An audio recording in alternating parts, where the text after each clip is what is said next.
ಈಗಿನ ಕಾಲದಲ್ಲಿ ಯಾರನ್ನಾದರೂ ಬೇಗ ಕನೆಕ್ಟ್ ಆಗಬೇಕು ಅಂದರೆ ಅದಕ್ಕೆ ಸರಳ ವಿಧಾನ ಅಂದರೆ ಗಾಸಿಪ್ ಮಾಡೋದು. ಈ ಗಾಸಿಪ್ ದೇಶದ ಬಗ್ಗೆ, ಗ್ರೂಪ್ ಬಗ್ಗೆ, ವ್ಯಕ್ತಿಯ ಬಗ್ಗೆ, ಯಾವುದ್ರ ಬಗ್ಗೆನೂ ಆಗಿರ್ಬೋದು. ಆದರೆ ನಾವು ಗಾಸಿಪ್ ಮಾಡಿದಾಗ, ಯಾರ ಬಗ್ಗೆ ದೂರದಾಗ, ಗೊಣಗಿದಾಗ ನಾವು ಎನರ್ಜೈಸ್ ಫೀಲ್ ಆಗ್ತೀವ, ಡ್ರೈನೇಜ್ ಫೀಲ್ ಆಗ್ತೀವ, ಸೆಕ್ಯೂರ್ ಫೀಲ್ ಮಾಡ್ತೀವ ಅಥವಾ ಅನ್ಸೆಕ್ಯೂರ್ ಫೀಲ್ ಮಾಡ್ತೀವ? ಖಂಡಿತವಾಗಿ ಅನ್ಸೆಕ್ಯೂರ್ ಫೀಲ್ ಮಾಡ್ತೀವಿ, ಡ್ರೈನ್ ಆಗ್ತೀವಿ. ಸೊ ಇದರಿಂದ ಹೊರಬರೋದು ಹೇಗೆ? ಅದಕ್ಕೆ ಗೋಸ್ವಾಮಿ ತುಳಸಿದಾಸರು ಹೇಳ್ತಾರೆ, ಪ್ರಭು ಚರಿತ್ರ ಸುನಿವೇಕೋ ರಸಿಯ, ರಾಮಲಖನ ಸೀತಾಮನ್ ಬಸಿಯ. ಅವರು ಪ್ರಭು ಚರಿತ್ರೆ ಹಾಡ್ತಾ ಅವರ ಹೃದಯದಲ್ಲಿ ರಾಮ, ಲಕ್ಷ್ಮಣ, ಸೀತೆನ ತುಂಬ್ಕೊಂಡ್ಬಿಟ್ಟಿದ್ರು.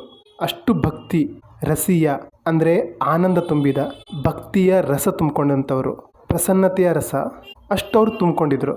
ನಾವು ಯಾರ ಮನಸ್ಸಿಗೆ ಗೆಲ್ಲೋದು ತುಂಬ ಕಷ್ಟ, ಯಾರ್ದಾದ್ರೂ ಹೃದಯದಲ್ಲಿ ಜಾಗ ಪಡೆಯೋದು ತುಂಬ ಕಷ್ಟ. ಯಾಕಂದರೆ ಒಳಗಡೆ ವಿಕಾರಗಳಿದೆ. ಶರೀರದ ಮುಂದೆ ಆತ್ಮ ತನಕ ತಲುಪಲಿಕ್ಕೆ ಮಧ್ಯದಲ್ಲಿ ಮನಸ್ಸು ಬರ್ತದೆ. ಸೊ ಅದನ್ನು ಕಂಟ್ರೋಲ್ ಮಾಡೋದು ನಮಗೆ ಗೊತ್ತಿರಬೇಕು. ಈ ಹನುಮಾನ್ ಚಾಲಿಸದ 40 ಚೌಪಾಯಿ ಏನಿದೆ ಅವೆಲ್ಲವೂ ನಮ್ಮನ್ನು ಆತ್ಮದ ಕಡೆಗೆ ಕರೆದುಕೊಂಡು ಹೋಗುವ ಮೆಟ್ಟಿಲುಗಳು. ಹನುಮಾನ್ ಚಾಲಿಸನೇ ಅಂತಲ್ಲ, ನಾವು ಯಾವುದೇ ರಾಮಾಯಣ, ಮಹಾಭಾರತ, ಭಗವದ್ಗೀತೆ, ವೇದ, ಉಪನಿಷತ್ ಏನೇ ತಗೊಂಡ್ರು ಅವು ನಮಗೆ ಏನೋ ಒಂದು ಸೂಚಿಸ್ತಾ ಇದೆ. ನಾವು ಅದನ್ನು ಪುಸ್ತಕ ಅನ್ನೋ ರೀತಿ ಓದಿದೆ ಅವರು ಏನು ಹೇಳ್ತಾ ಇದ್ದಾರೆ, ಏನು ತೋರಿಸ್ತಾ ಇದ್ದಾರೆ, ಅದನ್ನು ಡಿಕೋಡ್ ಮಾಡೋದು ನಮ್ಗೆ ಗೊತ್ತಿರಬೇಕು. ನಾವು ಭಗವದ್ಗೀತೆನ ಬರೀ ಮಂತ್ರನ ಬೈಪಟ್ ಮಾಡಿಕೊಂಡು ಉಚ್ಚಾರ ಮಾಡೋದ್ರಿಂದ ಏನು ಪ್ರಯೋಜನ ಆಗಲ್ಲ. ಅವರು ಏನು ಹೇಳ್ತಾ ಇದ್ದಾರೆ ಅದರ ಒಳಗಡೆ ಇಳಿಬೇಕಾಗತ್ತೆ. ಅವರೆಲ್ಲರೂ ಒಂದು ಕತೆ ರೂಪದಲ್ಲಿ, ಒಗಟ್ಟು ರೂಪದಲ್ಲಿ ಹೇಳಿರ್ತಾರೆ. ಅದನ್ನು ಡಿಕೋಡ್ ಮಾಡೋದು ನಮ್ಗೆ ಗೊತ್ತಿರಬೇಕು. ಒಂದೊಂದು ಪದದ ಜೊತೆ ನಾವು ಇರೋದನ್ನು ಕಲಿಬೇಕಾಗತ್ತೆ. ಸೂಕ್ಷ್ಮ ರೂಪಧರಿ ಸಿಹೈ ದಿಕಾವ, ವಿಕಟ ರೂಪಧರಿ ಲಂಕ ಜರಾವ, ಭೀಮ ರೂಪಧರಿ ಅಸುರ ಸಂಹಾರೆ, ರಾಮಚಂದ್ರಿಕೆ ಕಾಜ ಸಂಹಾರೆ. ನಾವು ನಮ್ಮ ಜೀವನದಲ್ಲಿ ಏನಾದರೂ ದೊಡ್ಡದು ಸಾಧಿಸಬೇಕು, ಗುರಿ ಅಚೀವ್ ಮಾಡಬೇಕು. ಆದರೆ ನಮ್ಗೆ ಒಂದೊಂದು ಸಲ ದಾರಿ ಗೊತ್ತಾಗಲ್ಲ.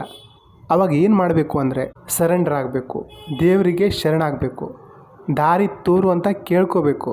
ಇಂಥ ಸಮಸ್ಯೆಯಲ್ಲಿ ನಾನು ಸಿಕ್ಕಾಕೊಂಡಿದ್ದೀನಿ, ಇದರಿಂದ ಹೊರ ಬರಲಿಕ್ಕೆ ನನಗೆ ದಾರಿ ತೋರಿಸುವಂಥ ಪ್ರೇಯರ್ ಮಾಡಬೇಕು. ಇದನ್ನೇ ನಮ್ಮ ಆಂಜನೇಯ ಇದರಲ್ಲಿ ಮಾಡಿರೋದು. ಯಾಕಂದರೆ ಅವರಲ್ಲಿ ತುಂಬ ಶಕ್ತಿ ಇತ್ತು, ಜ್ಞಾನ ಇತ್ತು. ಆದರೆ ಅದನ್ನು ಯಾವ ರೀತಿ ಉಪಯೋಗಿಸ್ಕೊಳ್ತಾ ಇದ್ರು ಅನ್ನೋದಕ್ಕೆ ಈ ಚೌಪಾಯಿ ಅವರಲ್ಲಿ ಜ್ಞಾನ ಇತ್ತು. ಯಾಕಂದರೆ ಅವರಿಗೆ ಜ್ಞಾನ ಗುಣಸಾಗರ. ಕೇವಲ ಬರೀ ಶಕ್ತಿ ಇರೋದ್ರಿಂದ, ಜ್ಞಾನ ಇರೋದ್ರಿಂದ ಏನೂ ಉಪಯೋಗ ಆಗಲ್ಲ. Strength is not enough. ಅದನ್ನು ಸರಿಯಾಗಿ ಬಳಸುವ ಸಾಮರ್ಥ್ಯ, ಎಬಿಲಿಟಿ, ಗುಣ ಇರಬೇಕು. ಹನುಮಾನ್ನ ಜ್ಞಾನ ಗುಣಸಾಗರ, ವಿದ್ಯಾವಾನ್, ಅತಿ ಚಾತುರ. ಯಾಕೆ ಹೇಳ್ತಾರಂದರೆ ಅವರು ಅದನ್ನು ಅಪ್ಲೈ ಮಾಡೋದು ಅವ್ರಿಗೆ ಗೊತ್ತಿತ್ತು. ಸೂಕ್ಷ್ಮ ರೂಪಧರಿ ಸಿಹೈ ದಿಕಾವ, ವಿಕಟ ರೂಪಧರಿ ಲಂಕ ಜರಾವ, ಭೀಮ ರೂಪಧರಿ ಅಸುರ ಸಂಹಾರೆ, ರಾಮಚಂದ್ರಿಕೆ ಕಾಜ ಸಂಹಾರೆ. ಅವರು ಸಮುದ್ರ ಹಾರಿ ಸೀತೆ ಮುಂದೆ ಹೋದಾಗ ಅವರು ಸೀತೆನ ಹುಡುಕ್ತಾರೆ. ಹನುಮಂತ ಸೀತೆ ಮುಂದೆ ಹೋದಾಗ ಅಂದರೆ ಸಣ್ಣ ಕಪಿ ರೂಪದಲ್ಲಿ ಹೋಗ್ತಾರೆ, ಸೂಕ್ಷ್ಮ ರೂಪ ಪಡಿತಾರೆ. ಇನ್ನು ಲಂಕಾ ದಹನ ಮಾಡಬೇಕಾದ್ರೆ ವಿಕಟ ರೂಪ ಪಡಿತಾರೆ, ರೌದ್ರಾವತಾರ ತೋರಿಸ್ತಾರೆ. ದಷ್ಟಪುಷ್ಟ ಅಸುರರನ್ನು, ರಾಕ್ಷಸರನ್ನು ಸಂಹಾರ ಮಾಡಬೇಕಾದ್ರೆ ಅವರು ಬಲಶಾಲಿ ರೂಪ ಪಡಿತಾರೆ. ಹಾಗೆ ರಾಮಚಂದ್ರಕ್ಕೆ ಕಾಜ ಸಂಹಾರೆ, ರಾಮಚಂದ್ರ ಅವರ ಈ ಕಾರ್ಯದಲ್ಲಿ ಭಾಗಿಯಾಗ್ತಾರೆ.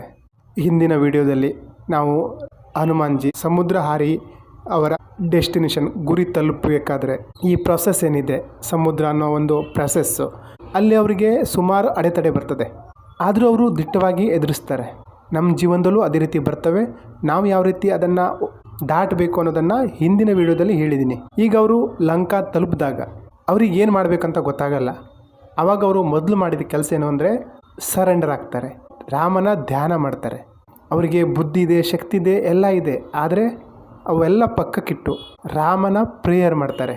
ನಮಸ್ತೆ ರಾಮಾಯ ಸುಲಕ್ಷ್ಮಣಾಯ ದೇವೈತಸ್ಯ ಜನಕಾತ್ಮಜಾಯೇ, ನಮಸ್ತೆ ರುದ್ರೇಂದ್ರ ಯಮಾನಿರ್ಲಭ್ಯೋ, ನಮಸ್ತೆ ಚಂದ್ರಾರ್ಕ ಮರುದ್ಭ್ಯೋಭ್ಯೋ. ಅಂದರೆ ನಮಸ್ತೆ ರಾಮನಿಗೆ, ಸುಲಕ್ಷ್ಮಣನಿಗೆ. ಇಲ್ಲಿ ದೇವತಸ್ಯ ಜನಕಾತ್ಮಜಾಯ ಅಂದರೆ ಜಾನಕಿ ಮಾತೆಗೆ ಸಂಬೋಧಿಸುವಂಥದ್ದು. ಜಾನಕಿ ಮಾತಾ ಸೀತಾ ಮಾತನ್ನು ಪ್ರಾರ್ಥಿಸ್ತಾರೆ. ನಮಸ್ತೆ ರುದ್ರೇಂದ್ರ ಅಂದರೆ ಶಿವ, ರುದ್ರ. ಯಮ ನಿರ್ಲಭ್ಯೋಂ ಅಂದರೆ ಯಮ, ಇಂದ್ರ, ವಾಯುದೇವರಿಗೆ ಪ್ರಾರ್ಥನೆ ಮಾಡ್ತಾರೆ. ನಮಸ್ತೆ ಚಂದ್ರಾರ್ಕ ಅಂದರೆ ಚಂದ್ರನಿಗೆ ನಮಸ್ಕಾರ ಮಾಡ್ತಾರೆ.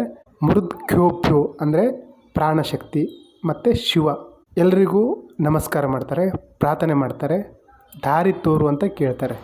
ಆಮೇಲೆ ಅವರು ಸೂಕ್ಷ್ಮ ರೂಪದಲ್ಲಿ ಸಣ್ಣ ರೂಪ ತಾಳಿ ಸೀತಾಮಾತೆ ಮುಂದೆ ಹೋಗ್ತಾರೆ. ವಿಕಟ ರೂಪ ತಾಳಿ ಇಡೀ ಲಂಕೆನ ದಹನ ಮಾಡಿಬಿಡ್ತಾರೆ.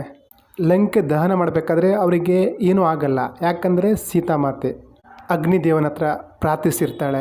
ಸೊ ಏನೂ ಆಗಲ್ಲ, ಯಾಕಂದರೆ ಇವರು ಬಂದು ತನ್ನ ಪರಿಚಯ ಮಾಡ್ಕೋತಾರೆ. ಸೀತಾಮಾತೆಯ ಪಾದ ಮುಟ್ಟಿ ನಮಸ್ಕಾರ ತಗೋತಾರೆ. ತಾನು ರಾಮನ ದೂತನಾಗಿ ಈ ರೀತಿ ಬಂದಿದ್ದೀನಂತ ಪರಿಚಯ ಮಾಡ್ಕೋತಾರೆ. ಹಾಗೆ ವಿಕಟ ರೂಪ ತೊಟ್ಟು ರಾಕ್ಷಸರನ್ನು ಹೊಡೆದಾಡ್ತಾರೆ.